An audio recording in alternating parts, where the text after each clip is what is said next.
Православните верници во Тетово со голема надеж дека и понатаму ќе празнуваат Великден според традиционалните обичаи, а кои изминативе 2 години на некој начин беа прекинати поради пандемијата. А детите се поделени на женски и машки. На Велики петок само жени во групи одат во 3 цркви во попладневните часови. Мажите пак на ден Великден се дотеруваат и одат да посетат што е можно повеќе куќи на тетки, вујни и стрини за да честитаат празник.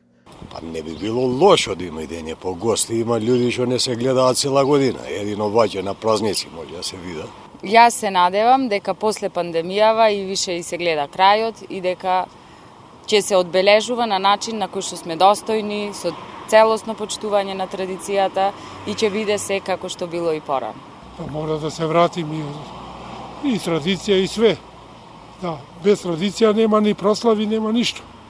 Да. И стално да ја славиме славите наши, потоа ќе се дознае што сме и кој сме, народот наш. Тетовскиот хроничар Дарко Гавровски вели дека иако некои верници ја избегнуваат традицијата, патувајќи за овој празник, сепак повеќето тетовчани си го сакаат ваквиот начин на празнување и во иднина така ќе го чествуваат. Нема поубаво од честитање празник во живо, вели тој.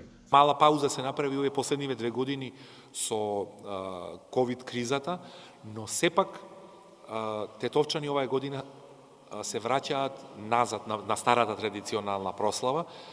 По моите информации, голем дел од тетовчаните прославуваат на стариот традиционален начин со одење по гости и како што кажуваат поголемиот дел од моите читателки тетовчанки во групата која ја водам за Тетово на Facebook, вика, со душа го чекамо ми овој празник, вика, живимо за овој празник, со душа го чекамо како да не отворимо куќа. Порано било најголем грев во Тетово да биде врата затворена за Великден. Домаќинките ги пречекуваат гостите со богато подготвена трпеза, а на заминување ги даруваат со вапцано јајце. А дете да се оди по гости со нова облека.